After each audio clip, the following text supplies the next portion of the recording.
Nagpahayag ng pagkadismaya si Pangulong Bongbong Marcos Jr. sa nangyaring harassment ng China laban sa ating resupply mission sa BRP Sierra Madre. At dahil tila wala na raw nagagawa ang mga diplomatic protest, may ibang hakbang ng niluluto ang administrasyon. Para sa ibang detalye, makakausap natin si Maricel Halili. Maricel, ano nga ba itong posisyon ng Pangulo tungkol dyan sa nangyaring resupply mission noong June 17? Armed attack ba ang pagtingin niya dyan?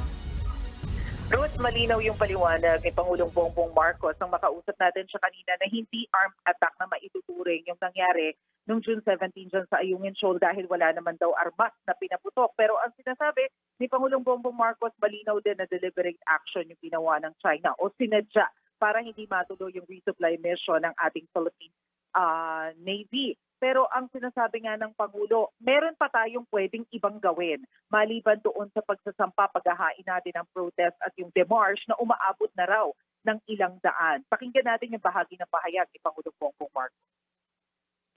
We have, how many? We have over 100 already protests. We have already made the similar number of demarche. So we have to do more than just that. Kasi papatawag natin yung ambassador, sasabihin natin itong posisyon namin, hindi namin gusto yung nangyari. And that's it. But we have to do more than that. So we are. Ruth, kanina nilinaw din ni Presidente kung bakit magkaiba yung naging pahayag ni Executive Secretary Lucas Bersamin at ni Secretary Gilbert Chodoro. Sinabi niya kasi na nung una iniisip nila na posibleng misunderstanding o aksidente. Pero klaro nila na hindi ito misunderstanding matapos yung pagbisita ni PBBM sa Westcom dyan sa Palawan at nakausap niya na yung mga mismong tropa natin na naka-experience nung nangyari. Ruth. Mas isa pa dun sa mga mainit na issue ngayon itong 2025 elections kung saan may sinabi na posibleng tumakbo ang mga Duterte. May reaction ba dyan ng Pangulo? Yes, Ruth. Ang sabi ni Presidente, this is a free country. Malaya silang gawin kung ano yung gusto nilang gawin. Pero sinabi rin niya na masyado pang maaga para pag-usapan itong eleksyon. Marami pa raw na mangyayari mula ngayon at sa taong 2028. Medyo magkakaroon na daw tayo kumbaga ng impormasyon oras na simulan na yung paghahain ng kandidatura sa darating na Oktubre. Pero ngayon, tingnan pa daw natin kung ano yung mga posibleng mangyari.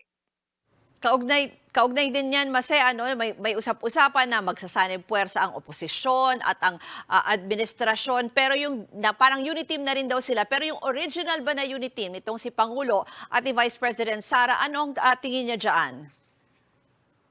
Medyo interesting yung sagot ni Pangulong Bongbong Marcos tungkol dyan, Ruth. Kasi kanina, sinasabi niya, intact pa rin yung unity team.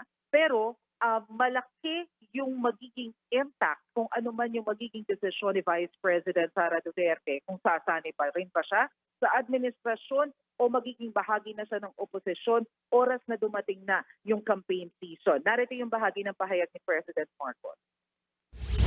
The unity team is still there, and if you look at the structure of the parties that ran together in the last election, that really hasn't changed.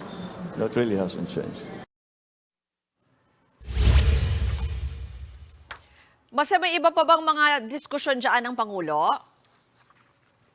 Yes, Ruth, natanong natin siya kanina kung kamusta yung pag-uusap nila ni VP Sara nung nag-resign siya. Ang sabi ni President Bongbong Marcos, wala daw ibinigay na dahilan si VP Sara kung bakit siya umalis sa gabinete. Ang sabi daw sa kanya, wag na daw pag-usapan yon.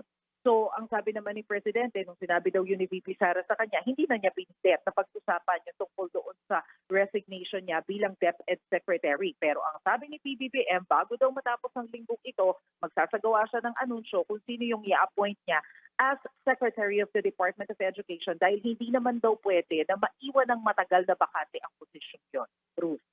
Maraming salamat kay Maricel Halili. Mga kapatid, ako po si Ruth Cabal. Maging maalam at may pakialam sa mga may init at rumaratsadang balita sa Frontline Express. Para maging updated sa balitaan, mag-subscribe lang sa social media pages ng News 5.